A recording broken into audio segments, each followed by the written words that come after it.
Hey, good morning, everyone. It's been a long time. Haven't recorded a video for a while. Actually, I was busy with the virtual Infosec launch. So I know some of you had a question if we have our videos at one place, either a YouTube channel or on our website or LinkedIn. But unfortunately, videos are scattered around on our LinkedIn page, on my profile, and then some are on YouTube and on our website. Moving forward, what I'm gonna do actually have all the videos on our website under resources. So you can visit our website BizzSecure.com and find all the videos under resources.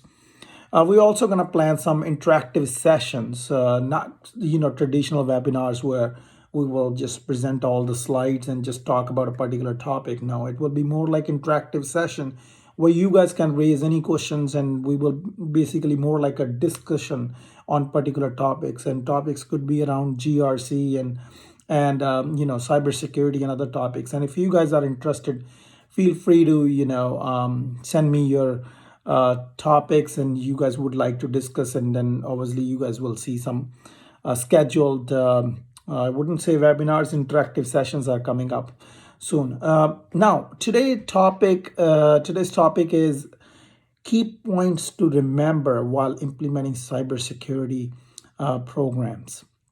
See, one thing we need to understand, no matter whichever company we work with or whatever the initiative is, either to find gaps or to kind of plan a strategy and have a better cybersecurity program in your company, we need to understand that it's going to be a life cycle, right? So if we do not understand that, what will happen, companies will come in, they will either find gaps and give you your current posture, like this is where you stand, these are the controls you have in place, these are the policies probably what you have in your organization, and these are the gaps. Now obviously once you see those gaps, now obviously your goal is going to be to address those gaps to have a more secure kind of infrastructure in your company. So it becomes a cycle. Either consciously or unconsciously, we just kind of following the flow. That's really a big problem, because what will happen while you just following the flow, you wouldn't make much progress if you wouldn't understand and sit back and see that what's really happening. So first step, find the gaps, address those gaps, now reassess those gaps and see that how much maturity you have brought in.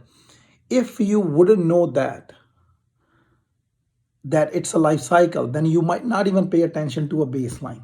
If you don't pay attention to a baseline, you wouldn't know how much progress you're making.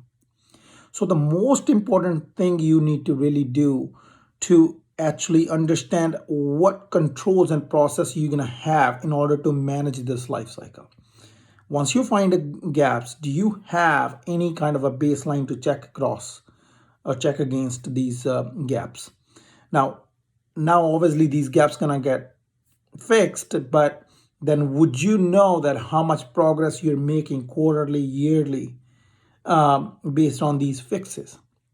If you wouldn't keep track of that, I mentioned many times, you cannot manage what you cannot measure. So it's important. You have to measure your progress in order to really have a better security.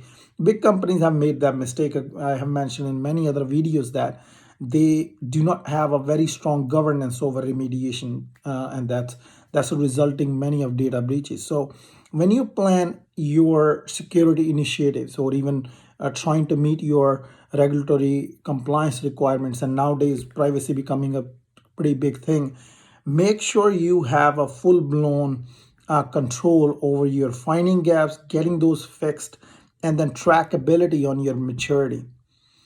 The other thing is, we know that if while implementing your policies or the new controls, if those are not being clear and articulated in IT people or operation people in their language, then they wouldn't be able to give a justification to your company policy. So it's a very important whatever you plan, whatever you build as a policy in your organization, you basically make your IT understand and actually work with them in conjunction rather than the friction comes out. Because obviously you do not want them to just kind of worry about the operations and do not really give importance to your security and compliance. And if they want to give importance and if they're not clear what you're really trying to accomplish, there will be always a friction and you wouldn't make a much progress on the security and compliance side. So enforce a very good governance around your remediation so you can track your cybersecurity maturity and compliance completeness. So that's all I have for today. Thank you so much, guys, and have a great day.